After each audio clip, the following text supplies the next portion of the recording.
Hello, everyone. I am Joan Turner, bookkeeper for the GHAA, which is a Greater Haverhill Arts Association.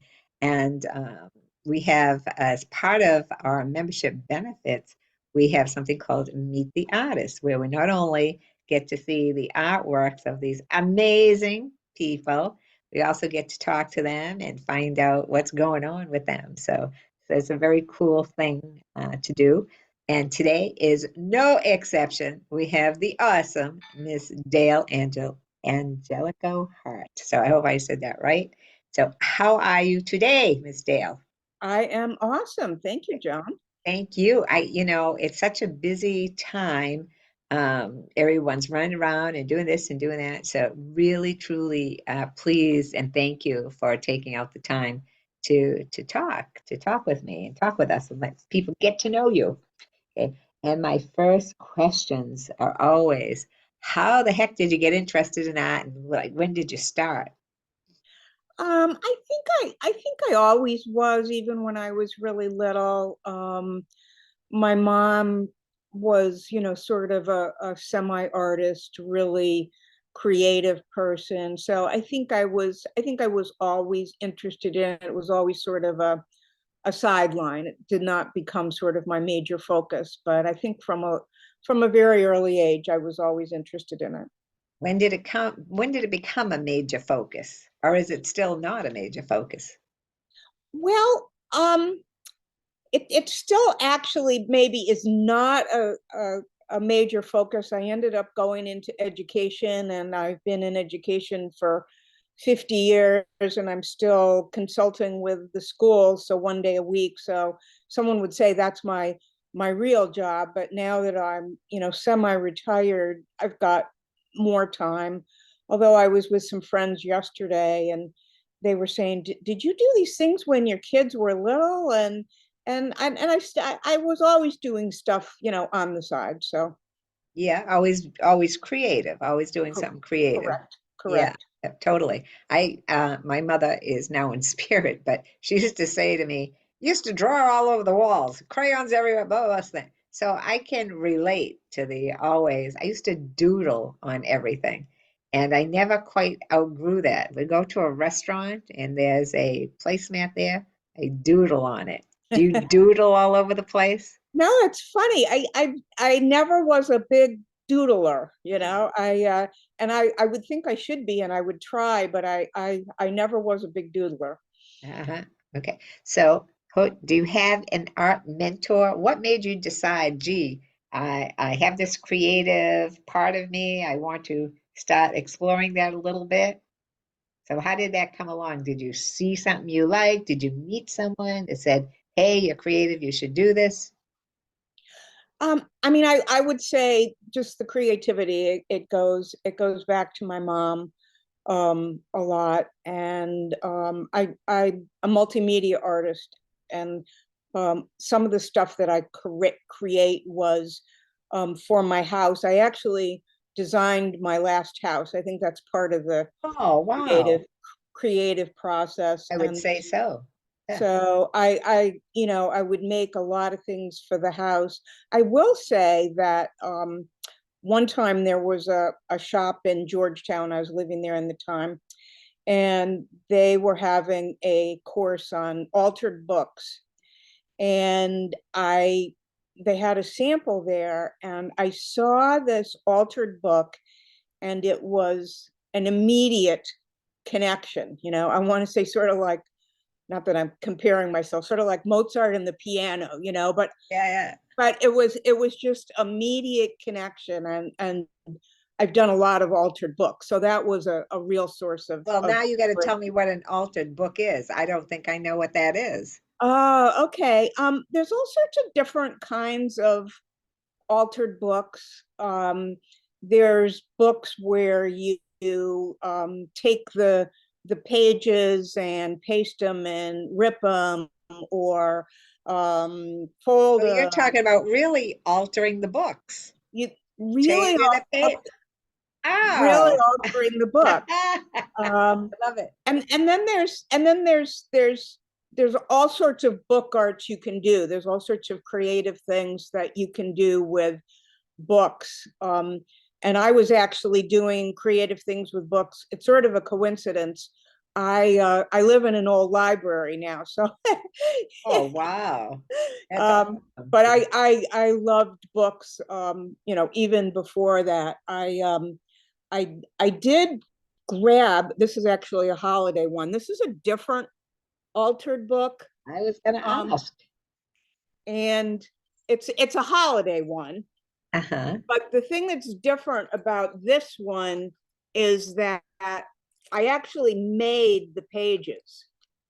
So these are not the real book pages. I should have brought one that I have the book pages, but I actually made the pages, and each page is sort of a little bit of a work of art. And so this one only has like about a dozen pages. I've got Will some you books. hold it closer to the camera? That's amazing. Yeah.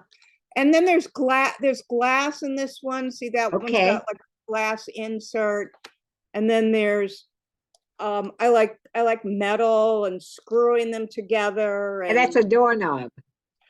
yes, it is. It's an I old love that. I cabinet love that. doorknob and things like that. So this one's different, as I said, because I created the pages, but I've got some books where um, I actually kept the book more intact. And as I said, you cover them with gesso, you rip them, you sew them sometimes. Do you Uh, have more? Do you have more that we can I did. actually I see? didn't have one right next to me. Do you want me to grab? Yeah, I Oh, would hold love on, that. I would hold on. love I that. got one right here that has the book pages in it. Okay. Well, while she's doing that, let me tell you that the Greater Havel Arts Association is a very, very active association, pre-COVIDian era, during and after. Okay, so if you're interested, www.ghaa.art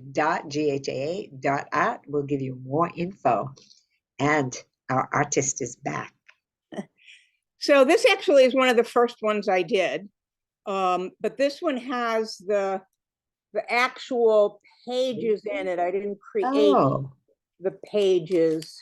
Um, there's some cloth on there. You stamp, peace and pleasure. paint. Again, you cut holes, into it.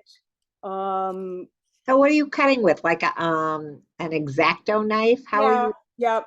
Like this Okay. is this is all the different pages getting cut, going down, down, down. So so each page has a turn one page. These are all glued to Oh, these are they all glued are. together. So Oh, okay. that's like, All 10 right. pages Gotcha. together, So Gotcha. this theme of it, and see, these are folded. The theme of this was a garden book. I've Beautiful. done a nursery rhyme book. Um, I did let's see, what other book? I did a book on old libraries. So that's and when I saw the first altered book, I was like, this I have to do. So So, and how did you come to live in a library, young lady? well, I as I said, I designed my first house, and which was a very creative process, but my kids were all grown and gone. I needed to downsize, and I knew a real estate agent, and I said to her, I said, if you can find me a magic house, I will move. And so she Good. found me a magic house, a little old brick library in Wow. Groveland, which is very fun. I love Groveland. Our Ann lives in Groveland, the uh, well, president of GHAA, or she was until this year. So she lives in Groveland. So that's the only reason that I know Groveland a little bit. And it seems to be a really nice, nice area. How long have you been there? I've been here 9 years now. Time flies when you're having Oh, fun. wow. Yeah, Yeah, yeah. absolutely, absolutely. So, how did you learn to do those books? Did you do tutorials? You took a class? I took one, I think I took one or two classes. Really? But other than that, it's sort of learning by doing, as Uh-huh. sometimes you might go online to look up something, but it's sort of, in my workshop late at night, learning by doing. So do you watch tutorials? Everyone I know watches tutorials on how to rug, paint, but do all kinds of stuff. Yeah, every once in a while, there's Yeah. going to be something I need to check up and find out about, and Uh-huh. So that's a really cool. So the books, okay, how what's your favorite part about making them and what's the part you least like? um, I think my favorite part of any art project is sort of the problem solving. What You've got an idea, like, you want to put a quilt in this book, and how are you going to make it fit, and how are you going to stitch through the paper, and So do you know ahead of time? Like if before you start a book, you obviously seem to have a theme, like one was Christmas. right. So do you already have an idea? I want this on this page, I want this here, so on and so forth. And then you have to figure out how to do it, make it all fit together. Yeah, I usually have an idea, but I think this is probably true. My guess is with a lot of people, but the idea sort of changes as you Yeah, as I agree with that. as you go along. You've got Yeah, an yeah, idea. yeah, I actually went to the tunnel book demo at GHAA, yeah, and so I'm making sort of my own version of a tunnel book, yes. and it is turning out totally different than I thought, because different things aren't working the way I thought they, and I'm like, okay, I'm gonna go try to figure out that. I'm going to the hardware store today to pick up a different size electric staple gun.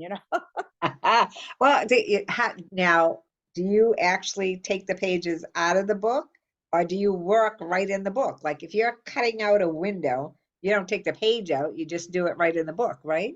Yeah, no, you work right in the book, although before you I would make start such a mess out of that.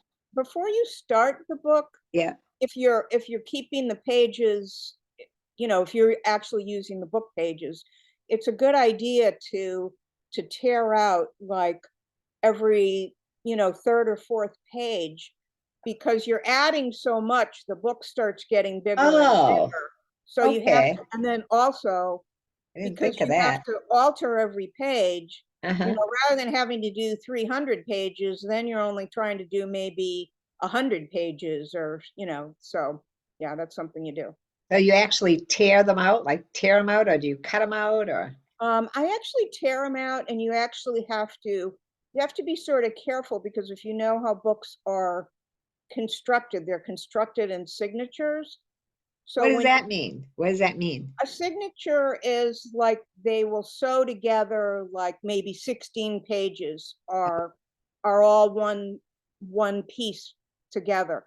So when you tear out one page, there is an opposing page that will automatically come out, because you've Oh, broken that bond. okay. So it's a little bit tricky. You have to be careful Yeah, about that when you're doing yeah, it. that makes sense. Yeah. Oh, wow. Okay, so that's the fun part, kind of figuring out where everything's going. What's the worst part? What part don't you like?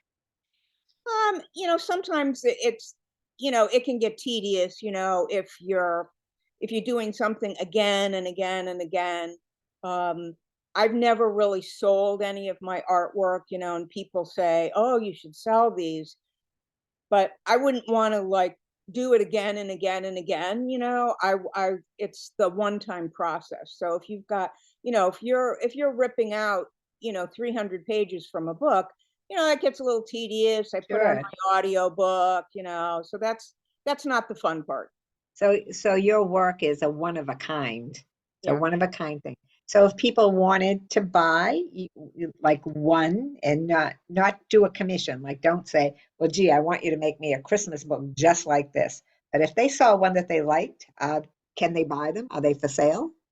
They really aren't. I've made them for friends. And, almost as with any artwork, the amount of time that it takes to complete something is just exorbitant, Yeah, And so, you'd never get your money back in the time that you spend to do artwork and You know, So I do it for the process, and yeah, yeah. that's the. You're a true artist, my dear. You're a true artist. I love it.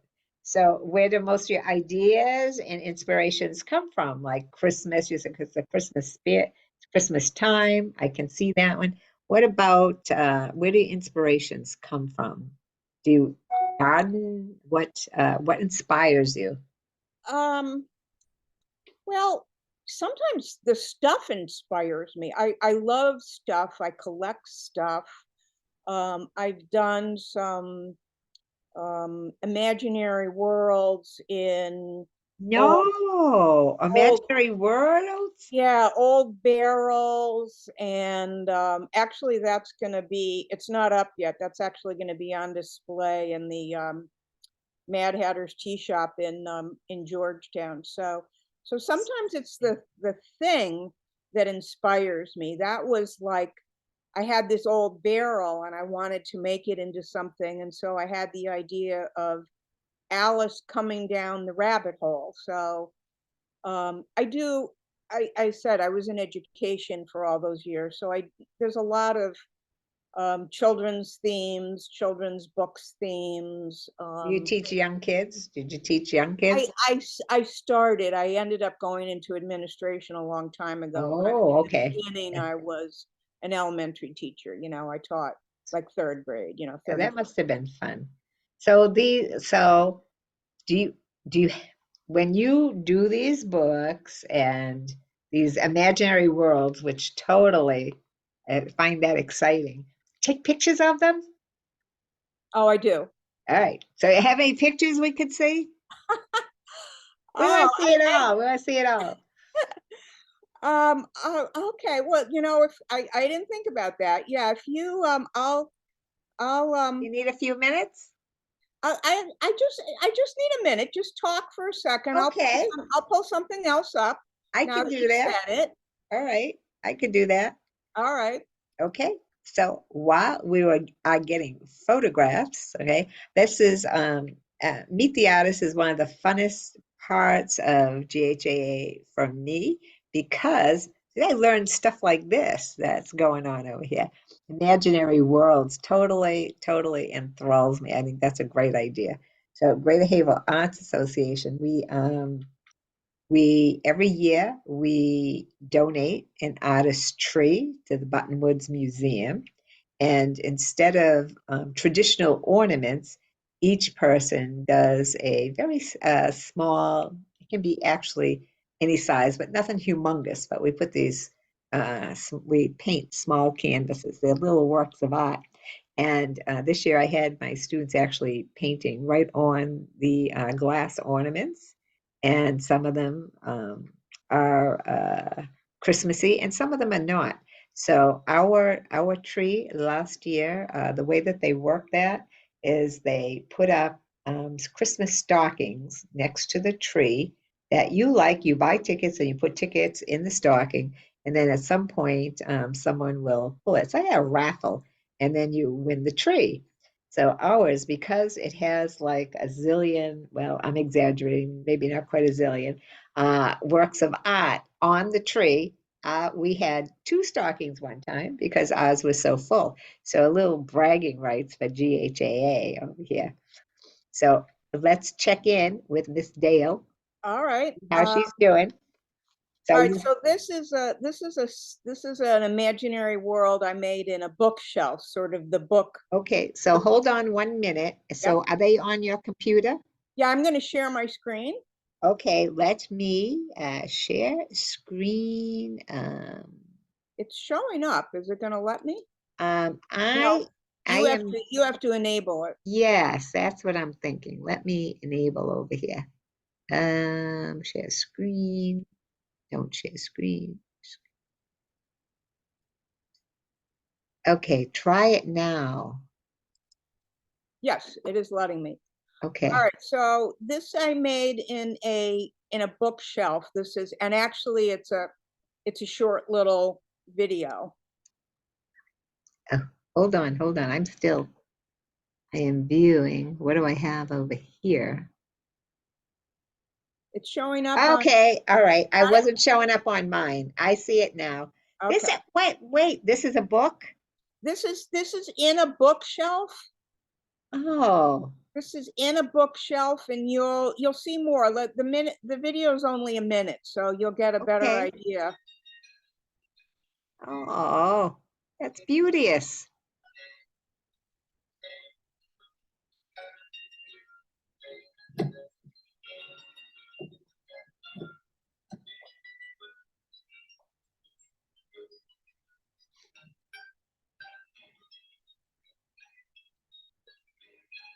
Story Street. And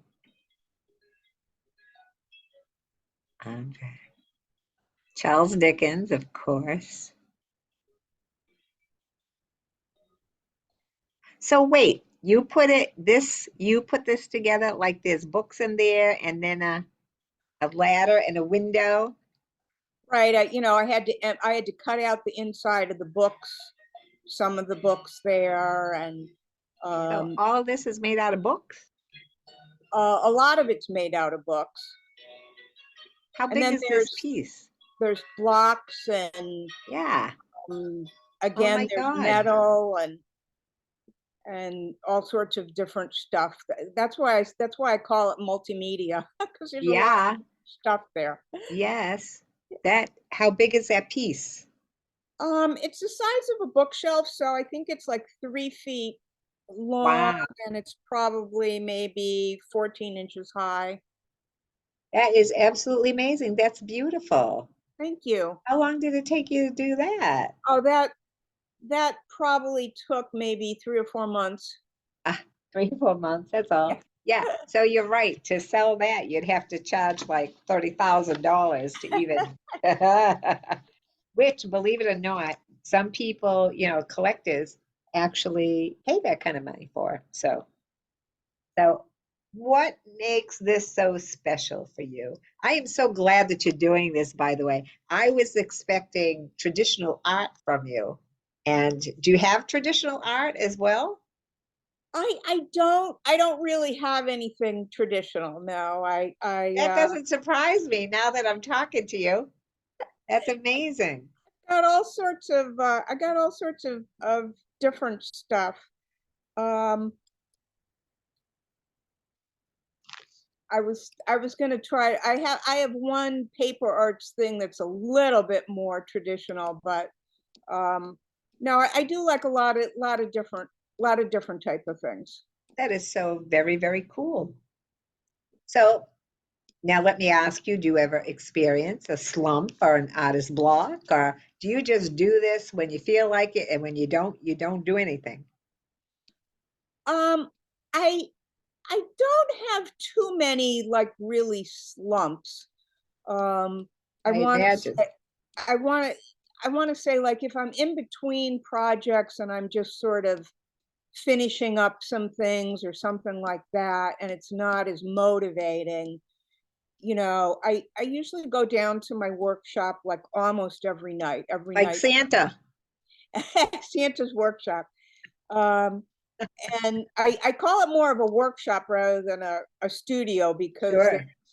because there's saws and tools, and it is more like of a workshop. Um, and so if I'm sort of between things, it's not as motivating, and that would be and then I'm like, oh gee, I'm not doing too good, and then I feel sort of badly. But then if I start a new project, I get much more Yeah, motivated. music, Yeah, enthusiastic. Yeah, yeah. totally, totally. I understand that. I'm just trying to picture you downstairs in a sweatshirt with hammers and screwdrivers and little saws and stuff. And that's I just not what I expected. You are amazing. That's awesome. And I'm gonna I actually Yeah, pulled yeah, up. yeah. This is the closest I get to a traditional um, artwork. This was all this is paper arts. So this was all pictures I took of pink houses, and then I cut them all up and put them together in a collage. My So that God. that's the closest I get to traditional art, I think. There's nothing traditional about that. What about this fence? Is this a little fence that you made? Um, because it was paper, I cut that out of paper. Yeah, I cut that out of paper. So, I love it. I love it. Oh my gosh, you should definitely do a demo here. Figure out people want to see how to do this. I think it's absolutely amazing. oh, thank you. Sometimes I Beautiful. worry, am I an official artist or not? Well, if you're not, a lot of us fall in the same category. No, absolutely. Art takes many forms. I know you try to make a distinction probably between art and crafts. Is that what you're thinking? Art and Yeah. crafts? I know every year the question is raised when we do our annual arts festival on Bradford Common. And that's the big question, what is fine arts and what is a craft? Because it's definitely a fine art show. And the answer is if a craft is decorational and used as a piece of art, then it's fine art. If it is functional, then it's a craft. So if someone makes a cup that you can drink out of, it's a craft because it's functional. What you're doing is definitely classified as fine art. I love that definition. Thank you. I It's a love good that. definition. It took Yeah. us a while to kind of come up with it because we needed some guidelines. But what you're doing is definitely fine art. People are going to hang it on their wall, they're going to put it on their shelves, so on and so forth. It's not, some people make wooden spoons and stuff like that that actually can be used. And even though there's a great deal of creativity involved in that kind of functionality, they're definitely crafts, which I love crafts, absolutely. But what you're doing is considered a fine art. So never hesitate to enter any of those into an art show. I can't imagine that people would not be totally amazed. Oh, thank So oh, you're very welcome. I remember talking to you and saying to you, let's do this podcast. You're like, well, I don't really have very much, blah, blah, blah. This, that. You're totally shocking me here. You're amazing, woman. I you. love it. Okay, so is there anything more that you would like to add yourself? Something more that you want people to know about you? I guess I'm a little crazy. That's it. I love it. You know what? I thought you were just like, but you're right. You're crazy. You're wonderful crazy. I like it. I like it.